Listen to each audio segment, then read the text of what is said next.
Right, everyone, let's lock in. Okay, so I'm going to start and begin by saying all we are doing is watching this from a constructive standpoint. We're not here to roast any of the players. We're here to just give subjective, but with as minimal bias as we can towards what we think. They know more than me. I'm just here to give my opinion. Another set of eyes. If it works, it works. It doesn't, it doesn't. Who cares? Who cares what I say? All right, let's get this going.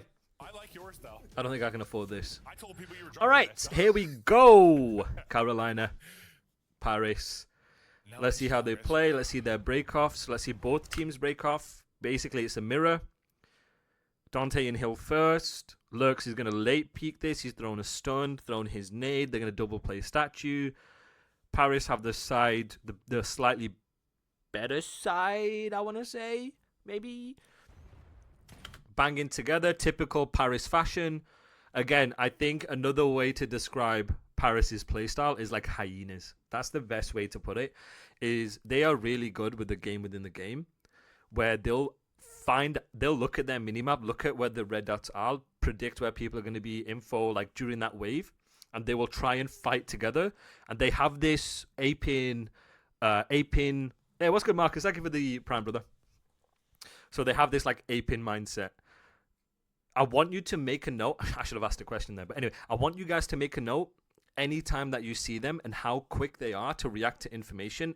And this is when you just keep it simple. Anytime, guys, to give you an idea of the way that I look at Call of Duty and my teams have over the years, whether you think it's right or wrong, is when the games get quicker and quicker, you have less time to think. You have less time to process information. And there's so many different pieces of information you can process on the map, right? There's so many. Because the games are fast, you have to be able to be selectively blind on the information you have in the moment and in order to make a decision quick. Anytime you have a decision that relates to your fundamentals, it allows you to streamline that decision-making process. If you're saying, okay, every decision I'm going to make is I'm either going to play to trade, to team shot, flow, game plans, by having rules, by scripting, we're trying to do this, we're trying to refill this. If X happens, we're going to do Y. It allows you to make decisions fast, and fast decisions on a fast game is always an advantage when it comes to obviously winning your trades, not giving enemies the time to think. If this was like, say, World War II, then it's going to be slightly more different because of the movement. You have like, without going on too much of a tangent, obviously weapons had a specific role, as in like ARs would actually be ARs to get punished up close, so on and so forth. We're now playing a game where the weapon responsibility is now blurred. Everyone does everything. It's just 4 liquid roles on the map. You got to be in the right areas, play the right fights, and that's what basically Call of Duty becomes. So I want you to notice that from Paris's perspective, and you'll start to look at the good teams. Like your LATs have been fantastic recently on it. You look at Texas, they're usually fantastic. That's why, going off on a tangent, when people say, well, how is the league so tightly contested? Well, one reason is because we don't really have too many super teams anymore compared to previous years. But I think this is the one year where, because of the blurred weapon rules, because of the fact that the spawn system is it's a map progression spawn system, the fact that you have 4 liquid roles, it comes down to, in the moment, who can play their fights together, who can trade together, and who can, in these isolated fights, how can we 1v3, 1v2 people for that first kill? It's like League of Legends with the team fights. It's how do we isolate one person every single wave, and then how do we trade fast around that? And the more you keep things simple, the more you don't overthink things in the moment, the better you guys are going to play in ranked, the better you guys are going to feel on the map. A lot of the times when I coach people, I know I'm waffling way too much, but when I coach people is they try and think too much. They try and apply like way too much thought on a decision that needs to be done instantaneously. Now, when you're watching VOD and you're studying the game, the devil's in the detail. Absolutely have the thought process behind it. But when it comes to application, when it comes to execution, you just gotta do. First thing in your mind, whether it's right or wrong, you gotta do, or the timing you have to make a play is gone, basically. Then the situation's changed.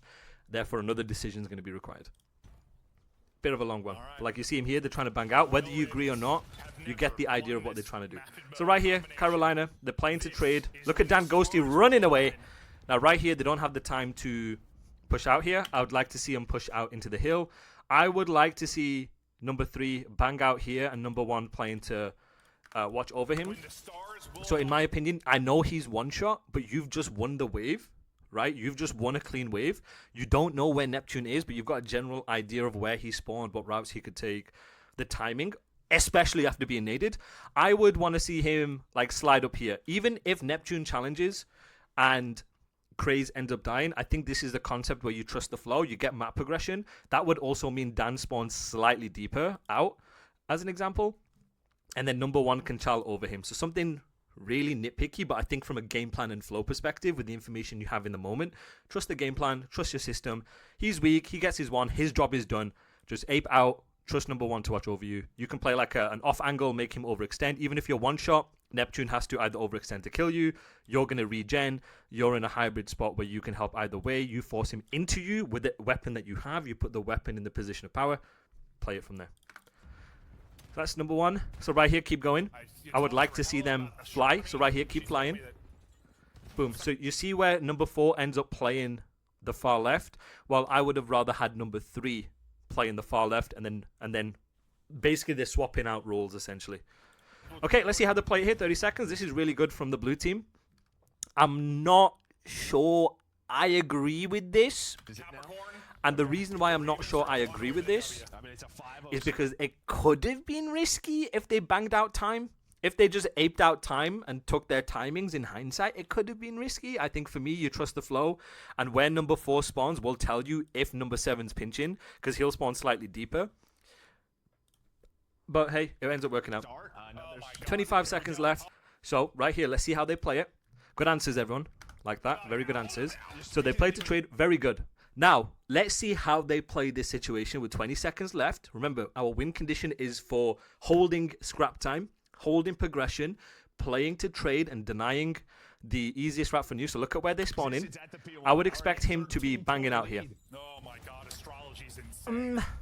I think this is okay. You're not inconsistent, because right now, some days you're frying, other days you're losing all kinds of gunfights that you know you should be winning. What I'm going to show you guys is the downloadable ranked course, so you can have the same kind of systems that the world champions used. What I want you to do, guys, is go to DREAL.co.uk, go to services, go to courses.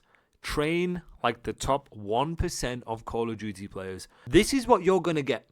You're going to stop guessing in fights. You're going to have rules. Your aim is going to be more consistent. It becomes repeatable. You're going to walk into ranked play once it's out, knowing exactly what to do, and you are going to fly above the ranks. You are going to become the player that people are going to remember.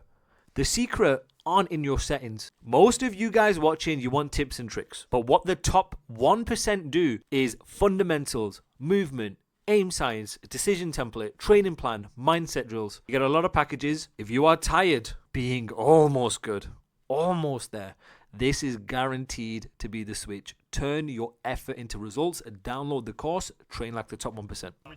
So his spawn tells you, of course, there's no map progression. I think from a flow perspective, I think I would rather have Craze banging out, and then he can refill where necessary, maybe refill through time, maybe something like this, because he ended up going through, we could do something like this, potentially, right?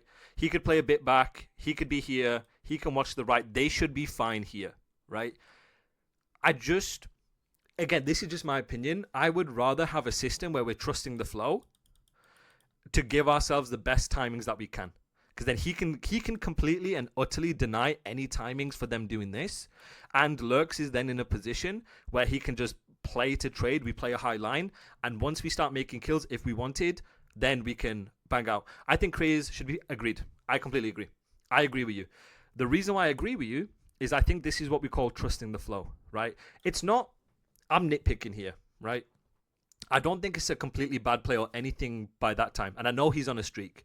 But I think when it comes to trusting the flow, by allowing your front men to push forward and get space, not of course you're spawning them deeper, you get information early, you get to a good position early, because Pro COD is about getting to good positions or power positions quicker than your enemy. I also think right here, Lurk should be in a position to then refill hardpoint and we play a high line.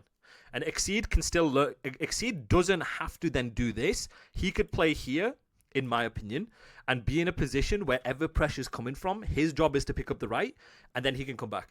15-point lead. Oh my So like right here, I would say, okay, number 4, you play here. Number 1, he can play in a corner. Number 2's in a good position as he is, and then number 4, he can play like pushed out P4. P1 just isn't, he'll get rewarded for playing it safe, so this should be fine while they have all the map and stop any rebreaks. Agreed.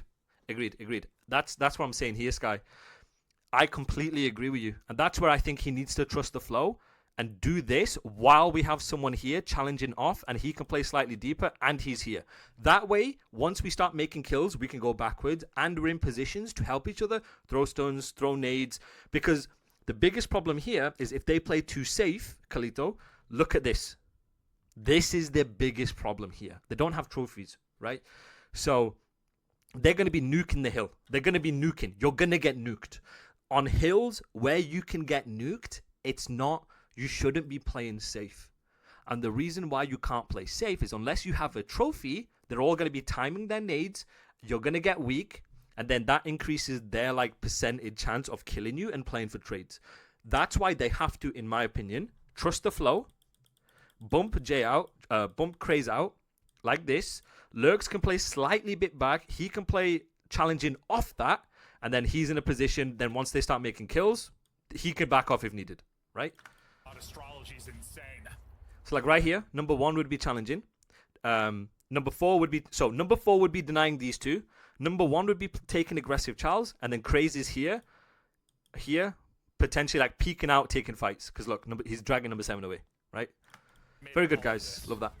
What I've just seen right now is they've just got a clean wave, and they've not in my opinion, they've not maximized the advantage that they can get. Just so you don't get nuked on said point. Yes, you don't get nuked on said point, and you can then win. You can get kills. You can catch people sprinting, catch people throwing nades, throwing stuns by what Craze is doing.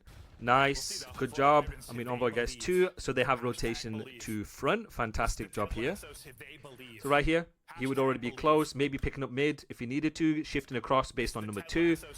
Then this spawn tells you, all right, we know there's going to be progression here.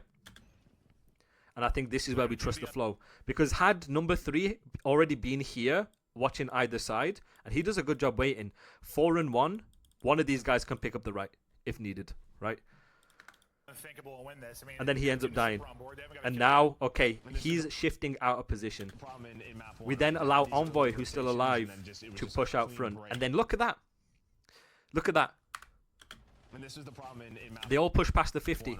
Now it's open. Now the game's like, all right, I'm going to flip it. Right? Look at this. So now we're making kills. But now the kills mean nothing because they spawn close to time. Right? They spawn literally close to time. And it's like, okay, all the kills that we've just made in the previous wave, we're giving them another opportunity. We're minimizing the amount of time that we can get because we haven't spawned them as far as we could. And we don't have control of the power positions to buy time every single wave. We don't have the ability to layer. And now we're making them spawn next to you. So it makes it easy for them. Easier, should I say. Easier to do that. It was just like clean break. They end up doing it, but it's just way too many kills. And now it's dragging people away. Now, it's not the end of the world, but we can't let that happen, right? As you see here, they salvage it, whereas they could have played in more advanced positions. Now, what does he have here? Guys, what does number 3 have here? Talk to me. What does he have? What can he do? Think about what it does. Map control, good. What else? More important than map info. Good job, Dev. And now, because they get info, if he dies, he just spawns with his team and the enemy has to... Very good. Because now he spawns close to the time. The info is the most important thing. And it's not just generic info. It's not predictions. It's not, I think you're here. It's specific info. It's, I know you are here. Therefore, I know potentially what routes you could take. If I then know what routes you could take, I know how long these routes will take based on where you are. You can then position yourself to take fights or bring teammates into the play. And this is how we read the pressure. Then you have a good idea of where the pressure is specifically coming from. It's like right here. Boom. It has a free life. This is why I don't like this. In a general sense, this could have been... This right here could have been dodgy. Right? So right here, boom. Like this should be over. Craze should have already got a 3-piece. Right? And then they would have spawned him out again. Then they would spawn him deep again. Potentially even here if Craze ends up bumping out. Right? And then they would have secured the next 20 seconds.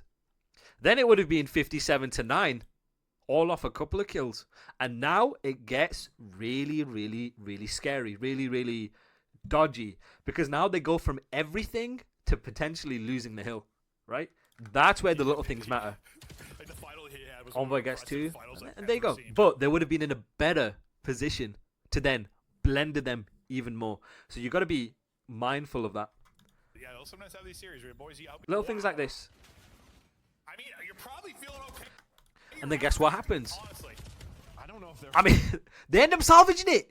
But like this should, just because you salvage something doesn't mean it should be the default. This is them, their gunfights bailing them out. This is not a consistent way of thinking or potentially playing. And they get bailed out. But I don't like this. I really don't. Because imagine if number 3 was already here and they're fighting together.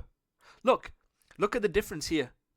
Now, all it takes is one guy dying, them guys pushing out, sequences of kills are different, and then you spawn here, which then counter blocks, and then someone spawns out like here. Right?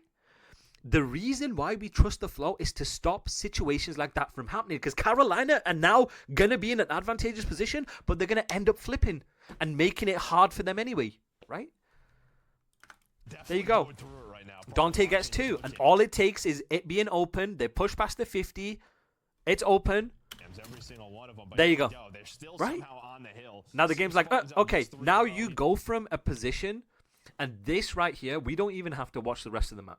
I think this situation will kind of be repeated throughout the game, where they go from positions of power and they don't use the advantages that they have by either keeping the game simple or being willing to get information. So right here, if they kept the flow, if they trusted the flow and they didn't pinch, then they would have kept the game in front of them. They would have kept Paris end up spawning deep, and they would have taken fights at the same time. Together, denying the border, baby. Come on, we're denying the border. Next time you guys are playing hardpoint, I need you guys team shooting on the border, denying people from getting in. That's how you should think about it.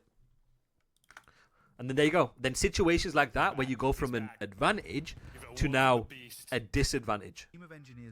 Again, think about it. Like, if you had to be in that situation 10 times, how many times do you think you'd win that situation? Percentages, numbers at the end of the day. And right here, then Carolina go from everything to now nothing. And this is now what we call efficiency. They weren't efficient in how they were playing. They weren't trusting the flow. And now you're in a situation like this because you can't control everything and keep the game in front of you. And this is a goddamn talented team. This is a team that can get kills. I promise you, it's good that they can get kills. I promise you it's good. It's so good that they can get kills. That makes me happy. Why? Because they can watch this, keep shit stupid simple, and they're back. They're going to be winning. They're back. Right? And they could do it. So then right here, they're making kills. They're making kills, but they didn't need to do this. They didn't need to get an additional +4 kills to then get 18 seconds. They could have just done this from just one. Just from one. Just by filling in the right areas. Now it's taken them, what? Like +7 additional kills to try and now just get 18 seconds. That's when you get inefficiency, and that's when you'll get discrepancies in the amount of kills you need to make. This boy's 4-11, but he's in the right areas. He just can't get a kill, right? He just can't get a kill. And this is where this right here is where the double scam is very, very risky. This is why I hate pushing out both sides. I would rather Lurks play a power position here, like Craze did in a further rotation, if we're going to be banging out here. Right? Because now we double scam, they just run it down. They run it down because why? They were counting the waves. They're taking the risk here. We end up getting one. Exceed does a good job. He's going to spawn up here. Re-pick this up. But this is, you think Craze does a really good job here. There you go. Look, you see number 4 spawn out here as well. This is why the double scamming is just, like you mentioned, Kalito, earlier, you're causing splits with the double scam. So you got to be careful with what lanes you're playing aggressive, or at least you're in positions to trade to stop that from happening. They get 3 kills. They've gone +3 or +2 because it's a 3-to-1. And look, he spawns literally on the time.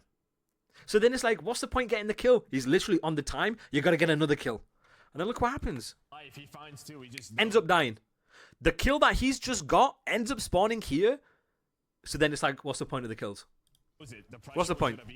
And now they're going to spawn at the back. Now another one. Another one spawns here. So you're telling me we've got like +4, +5 kills? And all we're doing is literally spawning them next to the time? And you wonder why these kill counts start racking up. Now in this case, I don't even blame him. I don't even blame him that much. Because I'm thinking, I just hate the spawn system. Shouldn't be a thing. And now they've got to get multiple kills. Multiple. And the entire time, I think in this hill alone, they're like +8 kills. Gentlemates are still on time. And then you're going to have to get +10 on this hill just to get 20 seconds. That's how you start racking up these kills. It's just I just don't like it. There you go. Look at this. Look again. This hill kind of, guys. This hill exemplifies or shows you why Carolina ended up going whatever it was plus whatever, because every kill they're making, Paris are just spawning on time. They're just spawning there. They've made what, +13 kills overall, and Paris are getting what, +30 time, just because they're spawning on time. It started from a double scam, ended up with just them spawning on time over and over and over and over and over and over. It's not really going to matter much. They're going to get the break. It's just, yeah, you could argue, okay, they need to play more tighter, they need to bump out the back, whatever, but man, that shouldn't even be a thing. I don't care what you say. That should not be a thing. Again, you see, what is good about what Paris do? I mentioned it earlier. What do you think is good about what they do? So just watch this. Watch what they're doing here. They do this every single time. This is a tendency that they have. What do you think is good about this? Isolating gunfights. Exactly. They know how to hive mind together and isolate fights. It's the game within the game. They know how to play the game within the game. They're thinking, okay, we're going to play together wherever you may be, wherever we think, how many people we're looking for, where you could be, while we're clearing things. The game within the game. Play together, isolate together. That's what they do, and they take fights together. They do this. How many times have we seen Paris do this on P2? They'll isolate, and this is a game plan. And they just fight together. And that's where you get a lot of like RNG within on this game, especially because it's basically who does it the best, who apes the best, who team fights the best. And sometimes you can't control that. So like right here, they end up flipping, but they do a good job of playing the wave. It's like right here, why are we not fighting together? If we're blue team, fight together. Good. Yes, come on now. All right, what do we think number 3 should be doing? Nice. What is number 3 doing? Someone tell me, quick. What's number 3 doing? What's number 3 doing good that was different to what he did on the first rotation? Taking space, but what is he doing though? What is he doing? What's he got? And what's he actually using? Getting info mid. He's got a free life. He's used his free life. He's not sitting in a corner, letting them overextend. He's banging out P1. Fantastic. Really, really good job from him here. Now, he's buying time. He's done his job now. His job is fantastic. He gets traded, all good. It slows them down, though. It's slowing them down. Where's he going to spawn? Boom. He's going to refill where needed. Perfect. You know what I'm saying? Chat, are you guys picking up what I'm putting down? This was really good from them. Now they should have this last 18 seconds. He spawns in good. Now they take their time. They take their time. They do something together. Isolate together. I expect 2 and 3 to isolate together. 4 has to just stay alive here. Look at them. Isolating together. Good. Big kill. Stay alive. You stay alive. The rest of you isolate together. You know what I'm saying? This, chat, this is the game within the game.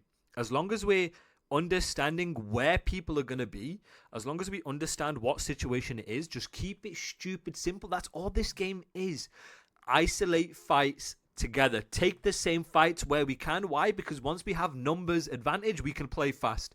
Process of elimination, anticipation. Then we can predict where people are going to be based on what we've already cleared. If he's not here, he's going to be here. Then we fight together. And look at these guys taking fights on different sides together. All right, let's see how they play this. 12, you have 2 Hellstorms now to work with. We know where one person is. Oh, no. You don't need to. All good. All good. He came back. He came back. Oh, my God. Ah! How did we lose that? Now to work with.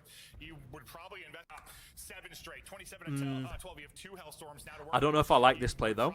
I think he's a bit too far out. You don't need to. I really, really don't like this play. All the positive talk about Okay. 7 straight, 27 and 12. Why do you think I don't like this play? What are we not doing? So we just talked about the game within the game, right? We talked about the game within the game.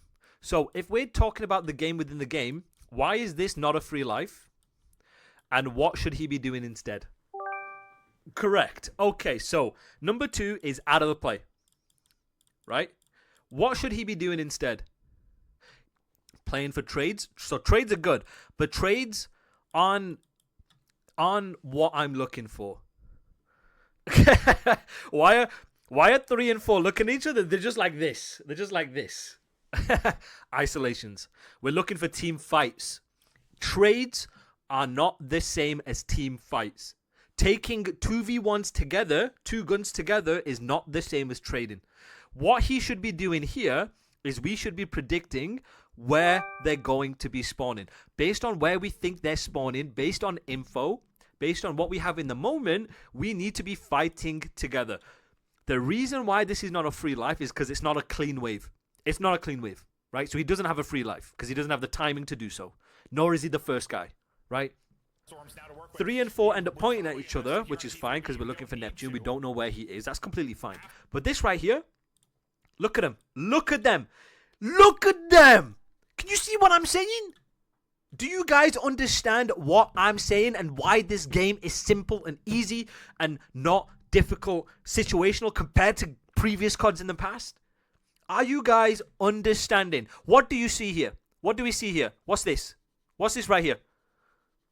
Someone please, before I lose my goddamn mind and punch this monitor. What's this? It's a team child. He's dead. It's hive mind. They're hive minded. This boy's dead. It's surprise, motherfucker. Some fries, motherfucker. Right?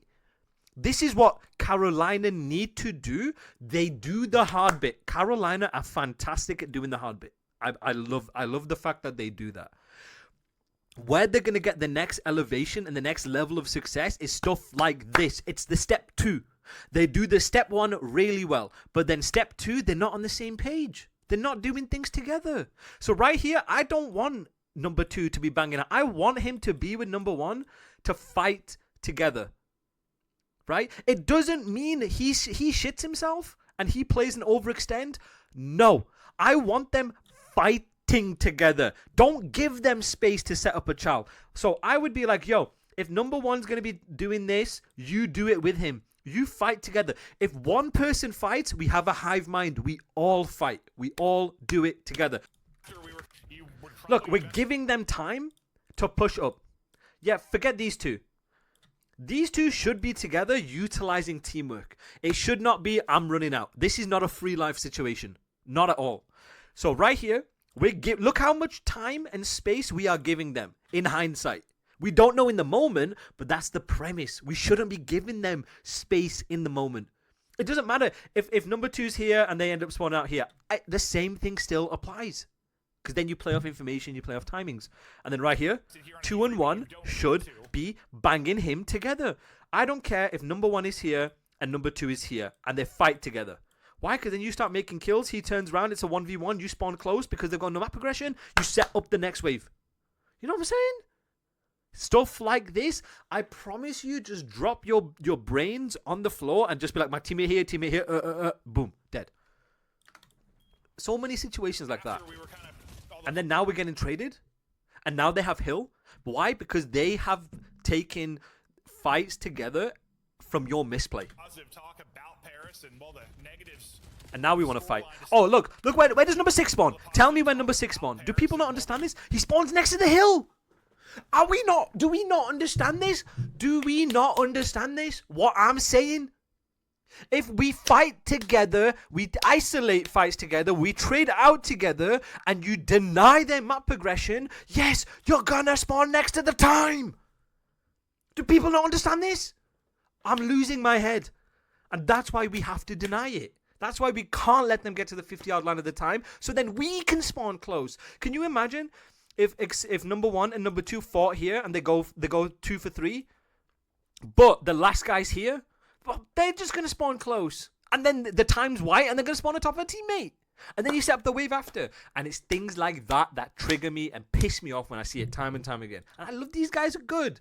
These guys are good. It's just the little things that they got to refine. I'm a big believer.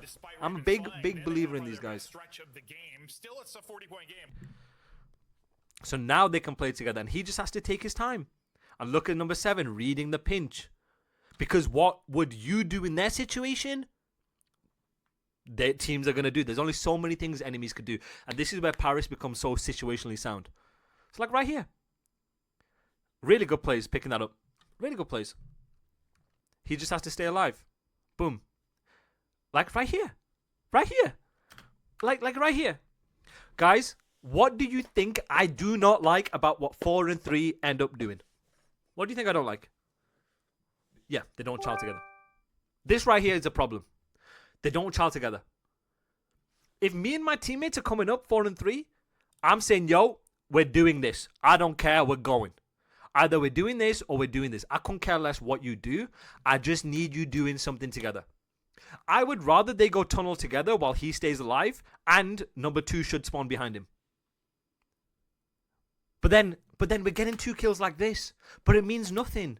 Well, it does mean it's a good 2 kills. But the thing is, I would rather they had all time, spawn them deep, because it takes them longer to do things. They're in a worse situation, right? Instead of getting 2 kills because of talent. This right here is talent. The fact that he's got a 2-piece like that, honestly, this guy's talented. I don't need talent. I need it in the right places, and I need teamwork. These guys, they can do it. I promise you these guys can do it. Look at number 3. Why is this good? Why is this good? Someone tell me why is this good? Well, doesn't this not matter because there was like 10 seconds till new? But think about it. He's just got a 2-piece. All good. They just spawn here. All good. They're just going to bang out. They've got time to do it. Right? I would rather they played old, spawned them deep, and now they have new. And this is good from Jay. This is good from Craze. He has a free life. Why is it important? Because look at him. He's dragged 2 people away. 2 now knows number 7's here. Now we know number 5's here. Now we know number 8's here. We know where all 3 are. Beautiful. Like this, I'm thinking they're winning here. Now you shift across because now you know where the last 2 people are. All right, good. Bet. We're rotating across. Can you imagine if they had trophies? They'd probably win that first wave. And then if they were challenging together, they'd probably win that too. But then Paris do a good job of just, again, are you seeing the difference between this and then the blue team? It's just doing things in the moment together. Aping together. Isolating together. Team fighting together. It's as simple as that. This game's not hard. I promise you this game is not hard. It's really not. Even things like this. Even things like this. Right? Even little things like this. What do you see here? Look at it from the blue team's perspective. What would be, again, the game within the game? What do you think they could be doing here? Tell me. What do you think they could be doing here?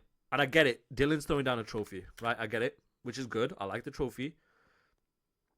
Throws it down here. But then right here, after the trophy's down, what could they do? Playing together. You see, now this is the difference that I'm trying to get you guys to understand of trading versus team fighting. Yeah, trading's good. But with a fast game, the game is evolving where you have to take fights together. Right here. And then right here, look at him fighting together. Let's see if he fights with him. Nope, he's staying alive from the nade, but now he's trading. Look at him, aping. Ape. Fast. Because that's like really hard to tell in the moment that one person spawned in, everyone else spawned out. Of course, you need to have an idea that maybe 1 or 2. I still think they need to clear together because you're still gonna have an idea in the moment that you're looking for maybe 1, maybe 2, right? Maybe, but at least do it together, in my opinion. So I think they ape together. Calling in a streak. This takes 100 years to call in. I hate the Hellstorm on this game. Honestly, fuck the streak. I think you saved the streak for P3. I just hate streaking in general, I just think Hellstorm is just terrible to use. All right, let's see how they play this. 20 seconds. I think this is one of them where I don't know if I agree with number 2 using a streak here. Why do I not agree with number 2 using a streak here? Number 1, I think streaks are terrible. I think the Hellstorm takes too long. The Hellstorm takes about goddamn 90 seconds to call in. Yeah, he's out of the play. Out of the play. He's just made 1 kill. I think if we ape out, we don't know where number 7 is. We're spawning here for a reason, so we know someone's around this area. I think they go together and they play to trade out.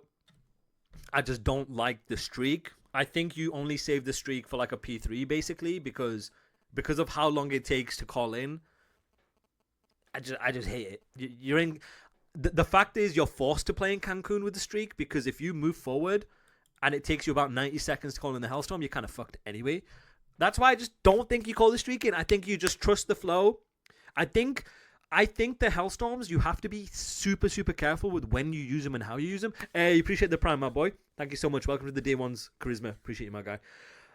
I think you have to be careful with when you use them, and you have to be very specific on when you do it, unfortunately.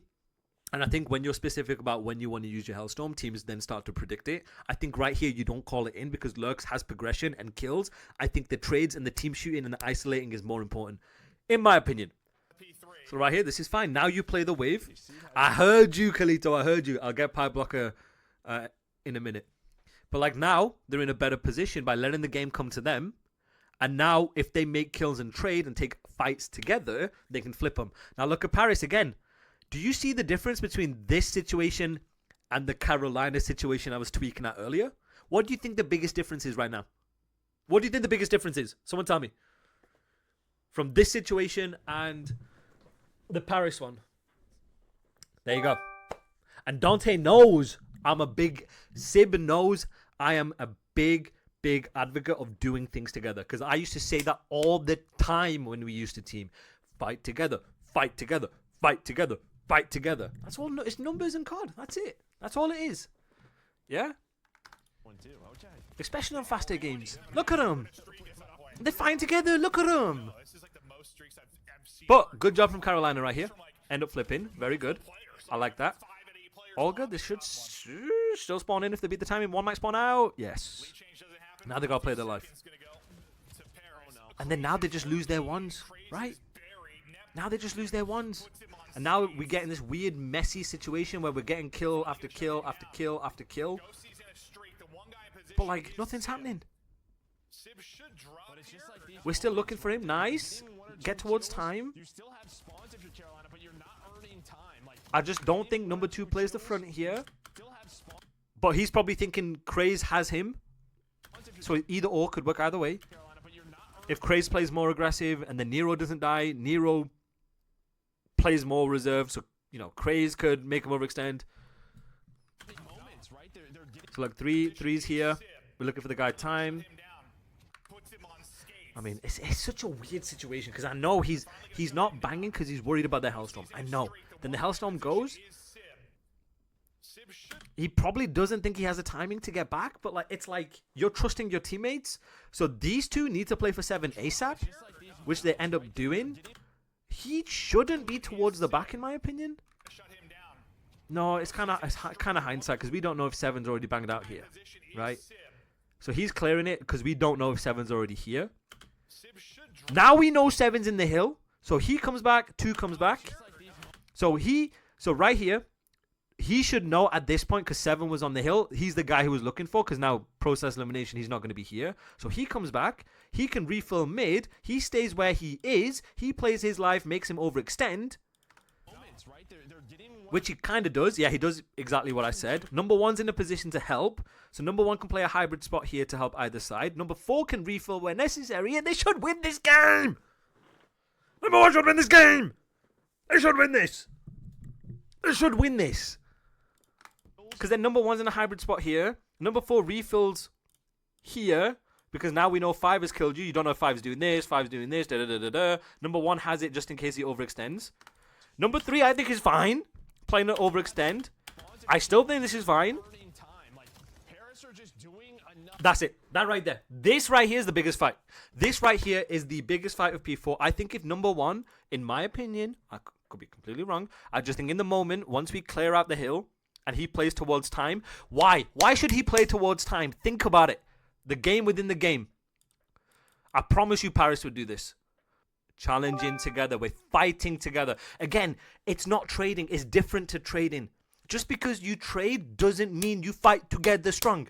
They're fighting together. If number one was in a position to isolate and fight with his teammates, either side, they probably win the game. That's the biggest thing, is fight together. Fight together. Bro, what did Paris do? What did Paris do here? Look at Paris right here. What did you see? What do you see? What do you see? What do we see? It's never a 1v1. The game within the game. Isolate right here. If they had the mindset, just take the same fights, Carolina win this. Carolina win this, we go to a game 5. Right? How many times have I tweaked on this map to do it? How many times? About 1 million. Right? They do the hard bits, but they don't make use of the advantages through little situations like this. And they're good. These guys are good. I promise you they're good. In my opinion, I know people probably want, people say whatever online is whatever. No, they do the hard bits good. Right here, 7 seconds. All right, say less. Again, this is not hindsight. This is, if I'm in their shoes with the information I have, how do I isolate fights and think ahead? COD's not hard. This COD anyway. So right here, boom, look at number 3. 1, 2. Oh, they could spawn them out here. This is scary. Oh, good. Oh, we're going back. Thank the Lord. What's good about number 1? Someone tell me what's good about number 1. What is number 1 doing good here? What's number 1 doing good here? Someone explain to me. What's number 1 done fantastic here? There you go. This is why it's important. This is why I'm so shocked Carolina don't win. What should number 3 be doing? If number 1's doing this, what did we talk about? What did we talk about? If number 1's doing this, what should Craze be doing here? I couldn't care less if he dies. Exactly. Why? Why should he be taking fights with him? There you go, Kalito. You're learning. Good man. You're learning. Good man. We are learning. And what's good is he should 2? Yes. Yeah. I agree. I think so. I think number 3 has to take aggressive charge with number 1 to catch people nading, to trade out. I couldn't care less at this point. You're worried about spawning out. You're worried about... No. Play towards time. Take the same fights. It's the mindset I'm trying to get you guys into. We're trying to isolate fights and take them together. I couldn't care less if we double scam here, because we're trying to kill them. We're trying to win. Right here, catch them nading. 1 kill 7. Boom. 3's here. Boom. They're dead. Aggressive on the time. I don't care if you get naded and you die. You just got to be blitzing. You got to be aping. I don't care what the words these kids are using nowadays. I don't know what the next word is going to be. Hive mind. We got to do it together. That's why you have to catch people nading on hills where people nuke. They set up nades and stuns for a reason every single time, so you make use of that timing. Don't just sit. Don't just sit to accept death. No, don't do that. It's not Leonidas. You don't have to accept death with 1,000 arrows. Right? Don't play safe on it. If you can. If you have numbers, don't play safe. Play aggressive. And then there you go.